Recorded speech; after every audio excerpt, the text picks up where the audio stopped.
is going on, you guys? I'm about to play a brand new video. Alright, so sorry if you guys hear an air conditioner going on in the background. It is super hot out today. Last night I watched Bethesda E3 conference, and it was actually really good. At first I was thinking like, okay, they gotta show Skyrim on the Nintendo Switch. I was hoping for a release date. We didn't get that. But the game looked great. It ran great. So from what I can tell, it's also gonna have motion controls, which is pretty interesting. Now I don't think I'm gonna be personally playing with motion control Skyrim on the Switch, but it is pretty cool. So left Joy-Con will be used kind of like shield, and the other one will be for sword attack, stuff like that. It's pretty cool, but I'm going to probably play with traditional controls just because. Another thing that they showed was, I was hoping that this E3 they'll show a little bit more VR games, and they did. So what they ended up showing was Fallout 4 in VR. Now, I personally never tried VR myself. I only ever tried on an Android device, which was the Samsung Gear VR headset, and that was pretty cool. It wasn't as super clear or anything like that, but the idea of it, and from what I was able to try out, was pretty cool. I do want to try out still the PlayStation headset and the Vive, and I forget what the other one was, the Oculus, all that. I never got to try any of that out, but I am really curious on how Fallout 4 you'll be able to play through that. Fallout 4 was a great game. I didn't really beat it, but from what I played, I did enjoy it. It wasn't like my type of game per se, but I did like some of it, I'll say that. One other VR game that they ended up announcing, which this I definitely want to try out, is Doom VR. Now, I freaking love the Doom game, like the 2016 Doom. It was unbelievable. It was so much fun. Brutal. Oh my gosh. I actually have the game on PC. I haven't beaten the game yet because I'm waiting to get a PC so I can play it on the PC. But the game was phenomenal from the demo that I've played and everything. Such a great game, and now that I'm able to play this game in VR is way better. So this isn't like the Doom 2016 game, where you're walking around and you're shooting beasts and demons and all that. What this is like a from the ground up VR game. So the way you get around that they were showing is that you teleport. So let's say you want to go down the end of the hall. You're gonna have to aim where you want to go, and then you teleport to that area, and that's when waves of enemies will come at you, and then you start shooting wherever they are. Then you just teleport your character to the next area, the other way down the hall, whatever, like that. And then the boss battles, you have teleportation devices, so you teleport your character to one area, and then he'll boost upwards on the second level, all that other stuff. From what they showed, it looked great. It wasn't like you walk around and start shooting everything, like in the Doom 2016 game. But for a VR game, I definitely want to play it. It looked great. And then one other game that they showed, this is the game that they mainly focused on. I am so excited about this game. Wolfenstein 2. I forget what the rest of the title was called, but holy crap. I loved Wolfenstein that was on, the Xbox One. I didn't get to play the Old Blood. I didn't get to play that one. I want to, but unfortunately I didn't get to try that one out yet. After I ended up being the other Wolfenstein game, now I'm so ready for Wolfenstein 2. It looks so great. Graphically, the game's beautiful, but it just looks so much fun. From the new things that they've added, the new characters that are gonna be in the game, it's weird. In this one, from the trailer that I showed, I feel like I'm not just invested in the main character. I feel like there's so many characters that you interact with, you're interested in all of their story. This is more like a group effort kind of story. This isn't just you have one main character. This is everybody's in this now. That's another great game that I'm really excited for that they showed. Other than that, it was late at night that I watched this, so I don't really remember if they show much of anything else, to be honest. They did show a little bit of Fallout for the mobile game, Fallout Shelter, I think that's what it was called. Other than that, I can't really remember if they showed anything else. Those were the main things I was really excited about. But yeah, I mean, Wolfenstein definitely looks great. Doom VR looks so much fun. It makes me want to get a VR headset now. And Fallout 4 VR, probably not my thing, but for people who love Fallout 4, most likely you're probably gonna end up enjoying this, definitely. Okay, so part 2 of this video. Next thing I want to talk about is Microsoft's press conference. This was it. Oh my gosh, this was great. Oh my god, and I'm not just talking about the newly announced Xbox One X, which, to be honest, the name, I'm a little about it. To be honest, I'm not gonna lie, Xbox Scorpio would have sounded way cooler. Like, I would have loved to have seen that, like, on the system, Xbox Scorpio. That just sounds so much cooler than Xbox One X. You know, it just sounds like I'm continuing the sentence, like, Xbox One X. It just doesn't work for me. The name really isn't that bad, to be honest. Like, I had a feeling that's where they were gonna go with it, because, you know, having like the Xbox One S, and then, you know, having the more powerful thing, Xbox One X, you know, then I guess it makes sense. But they could have gone with a different letter, I think, like Xbox One Z or something like that. I don't know. That's just my opinion. But the system looked great. To be honest, well, with the design of the system, I wasn't really a big fan of the way it looked, to be honest. It looked like, I mean, I like the fact that it's smaller. It still blows my mind. Something so powerful like that is smaller than the Xbox One S, which I have right here in front of me. Like, I'm looking at this thing, at my Xbox One S, and I'm like, this thing is small, and it's light. It's easy for me to carry around. The fact that the Xbox One X is smaller than this and more powerful blows my mind, like how far we've come with like technology. Yes, I know there's like PCs out there that are more powerful and stuff like that, but think about it, you know, they are like, you know, even if you build something more powerful, it's still gonna be like a decent size, like microwave size kind of thing. But I'm seriously like so like amazed on how they were able to take something so small and make it so powerful. It was just like really cool. Now, to be honest, with the way the system looks, I like the size, but I don't like the way the system looks itself. It pretty much looks exactly like the Xbox One S, except the disc slot where you put your disc in is just dropped underneath. Like, it's just dropped lower now, which is like, I mean, come on, really? That's like then they start interviewing the guy who was behind the design of the system, and I mean, like, how much thought did you really put into? Did you put as much thought into the system as you did the name? I mean, I'm not trying to bash on Xbox. You know, I love Xbox. I love my Xbox One. They're awesome. I love everything about it. But like, it's just I'm not a big fan of the design of the system. It's clean. I'll say that it's clean. It's simple. It is smaller, but I'm not gonna lie. From the front of it, and then the way the vents look, like in the back of the system and everything, and on the sides, for some reason, it reminded me of the original PlayStation 2, like the fat one, where it's like, you know, just the same design, and then like it goes like smaller underneath. It's kind of, I'll put like pictures up like here and here of both the systems, PS2 and Xbox One X. But again, not a big fan of the design, but I'm still super impressed. I love the color, you know, I love how the color of it, the way it looks, and I love the size. That's what I'm going to say. Now, it is 1 terabyte.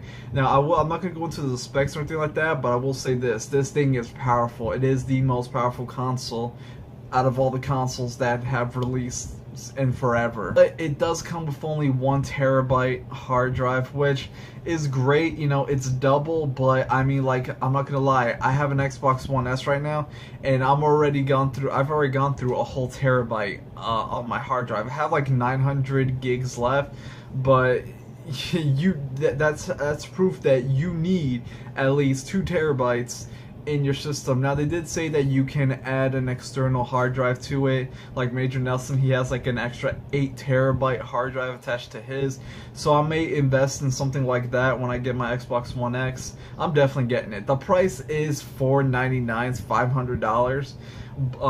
And the Xbox One S, if you don't want to get the X and you want to get, you know, if you're happy with just an Xbox One, the Xbox One S is going to be $250.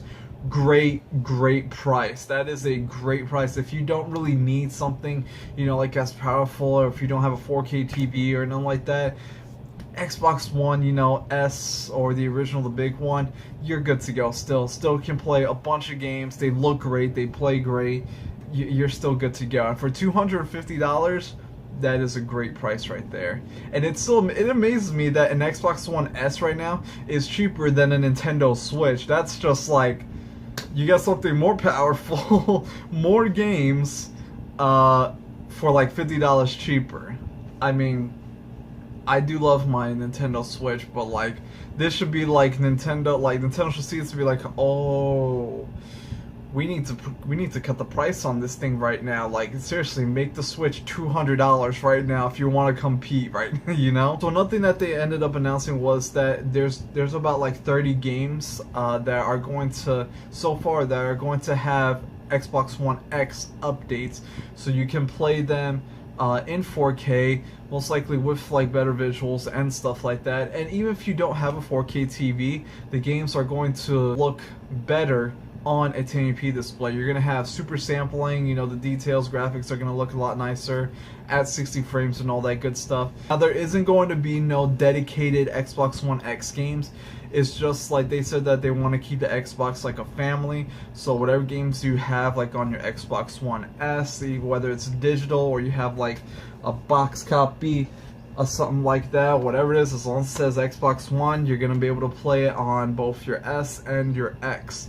Obviously, it's going to run better and look better on the X, so there's that. Okay, so I got a lot more to talk about the system, but I don't want to like run out of storage on my phone here.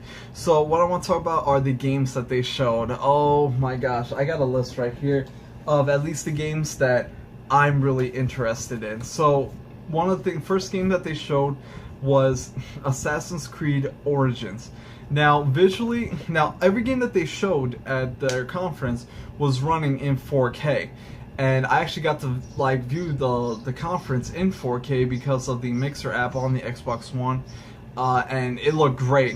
The games look so great. Assassin's Creed Origins, I mean, I'm not too big a fan of their engine, to be honest. It seems like kind of outdated. I'm really not a big fan. The games still look pretty, but still, I think they need to change their engine already. It's getting kind of old. But the Assassin's Creed Origins takes place in Egypt, and I forget what the character's name is, to be honest. Like, I don't even think I was able to pronounce it when they first announced his name. But the game takes place in Egypt. You have like a bow this time, and you have like a shield and sword and all that good stuff. The combat looked a little bit different. Like, there was one point in the demo that they were showing where he was fighting like a heavy character, and the way the person was playing didn't really, you know, like in Assassin's Creed you counter a lot and then attack. In this one, he was like, he locked onto him, and it looked kind of like Bloodborne-ish. Like, he was like dashing left to right, like dodging, rolling, dashing, all that stuff around the character as the enemy was attacking. And I was like, oh my gosh, they seriously improved on the gameplay, like the combat. I'm like super impressed right now. Another cool thing is that now you have like an eagle or a falcon, I don't know what it is exactly, that gives you like literally a bird's eye view of where like all the enemies are, targets and stuff like that, so you can plan your route of like how to get through to your main target. Another cool thing is that the way you use the bow in the game, like I really like the addition of the bow that they added in this game. What's cool is that they kind of did like a Legend of Zelda Breath of the Wild thing where, you know, Breath of the Wild where like if you're in mid-air and then you pull your bow to charge, it's in slow motion, gives you time to aim and everything. Same exact thing in Assassin's Creed Origins. At one part where he's jumping, he sees his target, pulls out his bow, and then it's like just like everything slows down. You can aim at your target and then you shoot. I was like, that is so cool. I love that. I love those like slowdowns where it like gives you time to aim and shoot and all that. I thought that was really great. So Assassin's Creed Origins. Now I thought like the whole game was gonna be like look like it's just all desert and pyramids like that. There's actually a nice variety of environments in that game, you know. I thought it looked great. So I'm definitely gonna pick that game up. It looks like it focuses on story, not so much on multiplayer like Unity did. So that's definitely a game for me. So the first game that actually they ended up showing was not Assassin's Creed, it was actually Forza Motorsport 7. And I gotta say, the game looked great. It was running in 4K, and they said it was 4K 60 frames per second. And to be honest, Sorry, that's actually my phone. To be honest, the game looked great. It looked clean and everything. It looked realistic. It freaking looked real. Like the rain, everything, it just looked nice, you know? So I love Forza games. I love Forza Horizon 3. That's the game that I own right now. But I specifically love Forza Motorsport games, you know, like track racing and all that. So Motorsport 7 is definitely going to be a purchase for me. I love Forza. It's coming out on both Xbox One X and PC. If I don't have a PC by then, definitely going to get it on the Xbox One X, definitely. Now, oh my god, when Phil Spencer, man, he started, oh my gosh.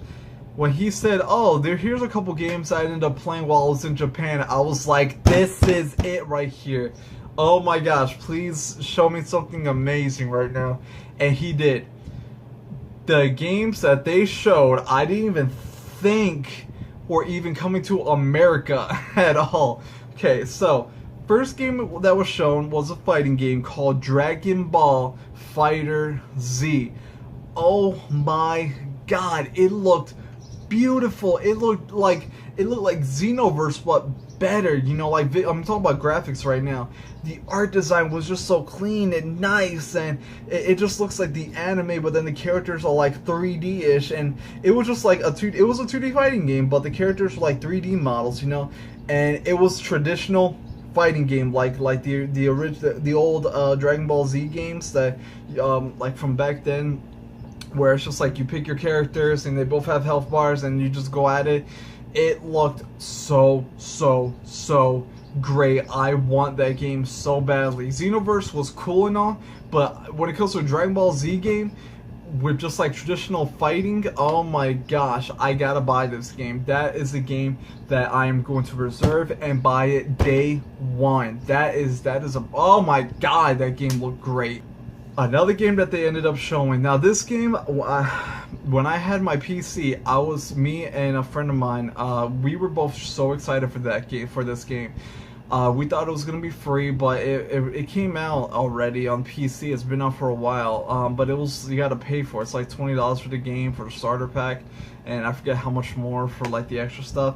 But now that it's coming to like the Xbox One X with controller support, I'm definitely gonna buy it now. It is Black Desert. Originally I think it was called Black Desert Online. It's a Korean MMORPG, action MMORPG, and it looked great. Now I don't know if it was running on the Xbox. I believe it was running on the Xbox One X during the conference, but oh my gosh, this is one of like those action MMORPGs that everyone would honestly love. The magic, the characters, the fighting, everything is just over the top, and it just looks beautiful. Visually the game is beautiful, but the moves that you can do, the classes, the magic, especially the magic, oh my gosh, that game is going to be ridiculous. You know, even if you don't get it on Xbox One X, you have a PC, get that game, Black Desert. It is going to be great. I think it's going to be great. I never played it, but if anyone has played, let me know in the comments down below what you think of the game overall, because I'm just judging it on visuals and combat. That's just me though. I don't know how like the missions are going to be, side quests, all that stuff, but I still want to play the game. This is the last game I want to talk about. This is a game that I am so excited for. I believe it was made by the same people that made Dark Souls or Bloodborne, or both, or something like that. And that is Code Vein. This, oh Lord have mercy. You take Dark Souls, take an anime, put it together, and you have something so beautiful. You just want to just kiss it and just, I don't even know, the game looked amazing. It looks so great. Visually, just like, oh my gosh. It looked like a Tales game at first with the cutscenes and everything. But then once you get to the gameplay, you know this is a Dark Souls game. The way like the combat goes and the way you like dodge items like that. Oh my god. You had no idea how much I love like Dark Souls type games. You know, I love Dark Souls, and I also love Bloodborne. I love The Surge. You guys can check out my review on this game. I am so getting Code Vein. It's going to be amazing. I cannot wait to get it. Let me tell you something. Microsoft knocked it out of the park with this conference. 43 games, I believe, that they showed. They were, and at the close to the end, they were showing a bunch of like indie games, like in a short video. I was like, these games are freaking amazing. Why are they not focusing on these games right now? Like, why are you giving us only little short trailers of these games? I want to see more. Like, I was like, holy crap, these games are freaking amazing. This Microsoft, man, not only did they announce a powerful console, but they just went straight forward with the games, like one game after another. Yeah, we didn't get a trailer for a new Halo or Gears of War or stuff like that, but we got some great games that they showed. Just blew my mind. It was great. It was so great, Microsoft's conference. Now today is PC gaming show, and then right after that it's going to be Ubisoft, then Sony.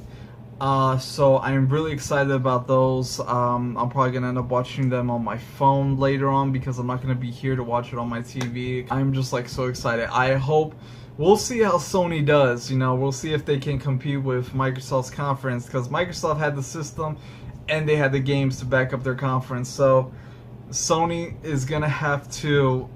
I mean, like, yeah, Sony, they'll probably show us maybe, like, some new games along the... I mean, like, they'll probably show us The Last of Us 2, God of War, which are things I want to see, but I want to see some newer things, too. First of all, I want to see a PlayStation Vita price drop. For the love of God, just give us a Vita price drop. Make it $100 already so I could go out and buy one. Just, seriously. Alright, guys, so I'm going to end the video right here. I've been going on for, like, 26 minutes right now. Thanks for watching, you guys. Don't forget to like, comment, and subscribe. Let's get this channel to 500 subscribers. Make sure you hit that like button. It helps me out a lot.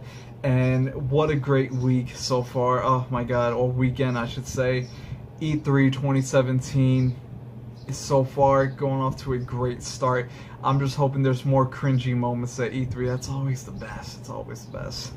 Alright, you guys, thanks for watching. I'll catch you at another time, another video. Take care.